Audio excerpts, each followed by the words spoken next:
नमस्कार, मैं प्रतीक the traveller अपने YouTube चैनल में आपका हार्दिक स्वागत करता हूं।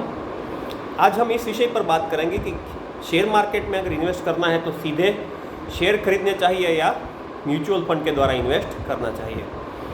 तो देखिए, अगर आप शेयर खरीदते हो तो उसके क्या फ़ायदे नुकसान है, और म्यूचुअल फंड से अगर आप शेयर मार्केट में इन्वेस्ट करते हो तो उसके क्या फ़ायदे नुकसान है और आपको करना क्या चाहिए, इस पर मैं अपने मौलिक विचार व्यक्त करना चाहूँगा। तो शुरू करते हैं कि अगर आप सीधा शेयर खरीदते हो किसी भी कंपनी का, तो देखिए नाम ही इसका शेयर है, मतलब आप उस कंपनी में हिस्सेदारी खरीद रहे हो।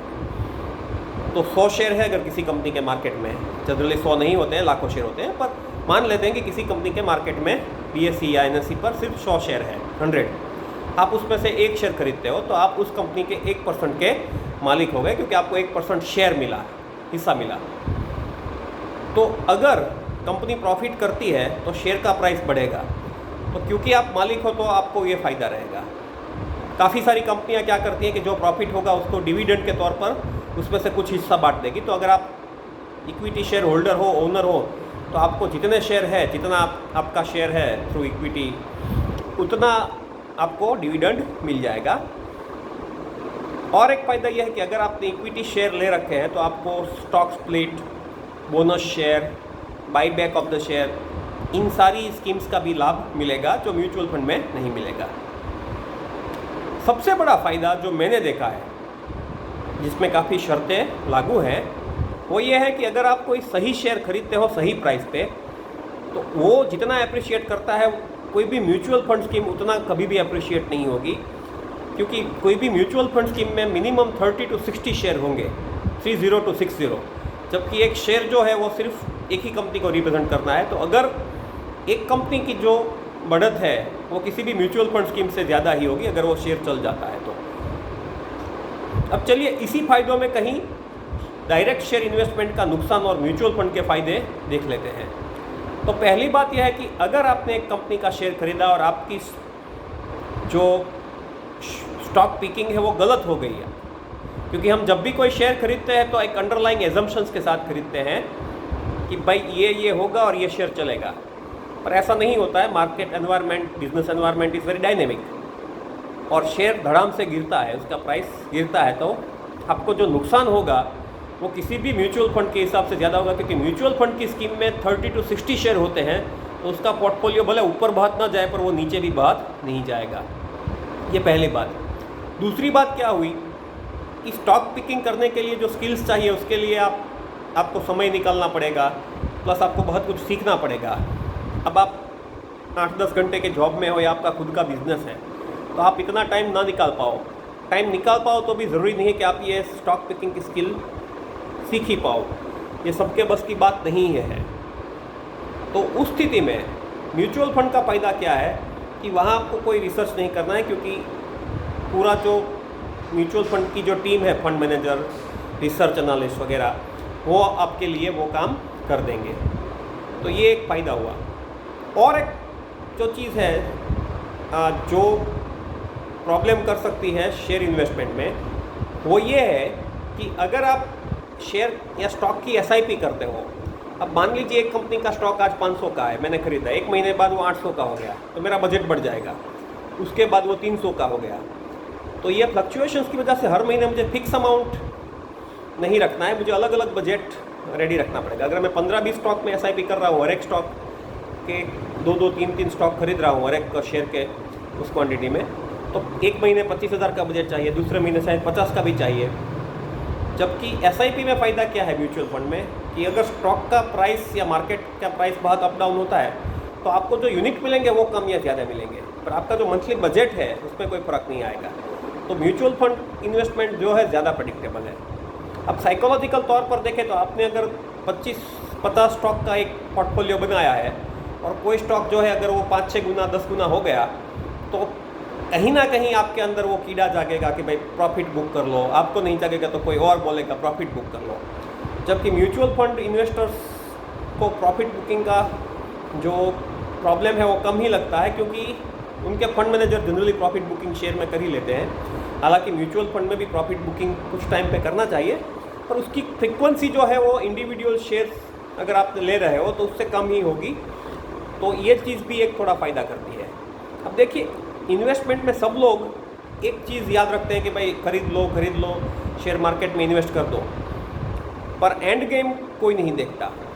आप एक चीज़ समझ लो कि जब भी आप कुछ खरीदो, आप कोई मकान खरीदो, आप गोल्ड खरीदो, आप सिल्वर खरीदो, आप कोई कमोडिटी खरीदो या आप कोई डेरिवेटिव प्रोडक्ट खरीदो, हमेशा ये सोच लो कि उसको आगे जाके एग्जिट कैसे करोगे, उसका क्या प्लान है आपके पास।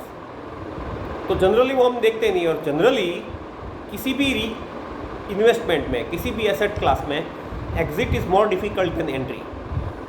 तो यहाँ पर भी म्यूचुअल फंड जो है वो स्टॉक से थोड़ा सा ऊपर जाता है। स्टॉक में कब प्रॉफिट लेना है वो बड़ा ही मुश्किल है, क्योंकि हमारे अंदर के इमोशंस है ना। अगर बहुत प्राइस बढ़ रहा है तो ग्रीड आएगा, अगर लॉस में है तो हम नहीं बेचेंगे कि नहीं भाई एटलीस्ट न्यूट्रल आ जाए।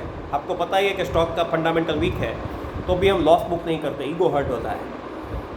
म्यूचुअल फंड में फ़ायदा क्या है कि आप सिस्टमेटिक विड्रॉल प्लान से एक बड़े ही प्लान्ड तरीके में एग्जिट भी कर सकते हो, तो प्रॉफिट बुकिंग भी उसमें काफ़ी ईजी है। आपको सिर्फ अपनी जो है प्लानिंग ठीक से एग्जीक्यूट करनी है। By and large mutual fund में एंट्री भी इजी है और एग्जिट भी इजी है। हाँ, म्यूचुअल फंड में आपको कभी भी एक स्टॉक जितना प्रॉफिट नहीं मिलेगा, और एक स्टॉक जितना अगर नहीं चलता है तो नुकसान भी नहीं होगा। तो मेरे हिसाब से क्या करना चाहिए, आपको शेयर खरीदने चाहिए या म्यूचुअल फंड? उस चीज़ का तो जवाब वैसे कोई आंसर वो तो व्यक्ति पर है, पर मैं क्या करता हूँ, तो मैंने अपने पोर्टफोलियो में अभी तक करीबन 70% जो है वो एक्सपोजर म्यूचुअल फंड से ले रखा है और 30% जो है वो स्टॉक से ले रखा है। ये रेशियो पहला 80-20 था, पर जैसे जैसे मेरा कॉन्फिडेंस बढ़ रहा है कि मैं खुद स्टॉक में इन्वेस्ट कर सकता हूँ, तो मैं थोड़ा सा उसका पोर्शन मैंने बढ़ा दिया है। पर मैं आज भी म्यूचुअल फंड में बहुत हेवीली इन्वेस्टेड हूँ, क्योंकि जब भी मार्केट टूटता है तो कहीं ना कहीं मुझे टेंशन हो सकती है कि भाई मैं क्या करूं।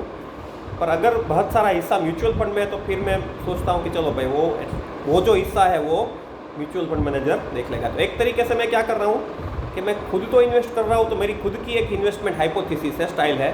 पर जब मेरे साथ दूसरे फंड मैनेजर्स भी इन्वेस्ट कर रहे हैं, मेरा पैसा मैनेज कर रहे हैं, तो एक तरीके से मुझे स्टाइल डाइवर्सिफिकेशन भी मिलता है, क्योंकि हर एक फंड मैनेजर की अपनी अपनी एक स्टाइल होती है। कोई वैल्यू बायस है, कोई ग्रोथ बायस है, कोई मिक्स्ड है, कोई मोमेंटम इन्वेस्टिंग करता है, कोई क्वांट इन्वेस्टिंग करता है, तो वगैरह वगैरह स्टाइल का मुझे जो है वो एक तरीके से लाभ मिलता है। म्यूचुअल फंड में भी मुझे फ्लेवर्स मिलते हैं, एक्टिव इन्वेस्टिंग और पैसिव इन्वेस्टिंग, क्वांट इन्वेस्टिंग, तो वो भी लाभ मुझे मिलता है। तो जब म्यूचुअल फंड मेरा पार्टनर है तो मुझे बहुत चिंता नहीं है कि अगर मार्केट इधर उधर हुआ या मैं कुछ 1-2 साल ध्यान नहीं दे पाया अपने पोर्टफोलियो पे, तो भी मेरा 70% हिस्सा जो है म्यूचुअल फंड में है, जहाँ पर फंड मैनेजर्स जो है वो उस हिस्से का ध्यान रख लेंगे।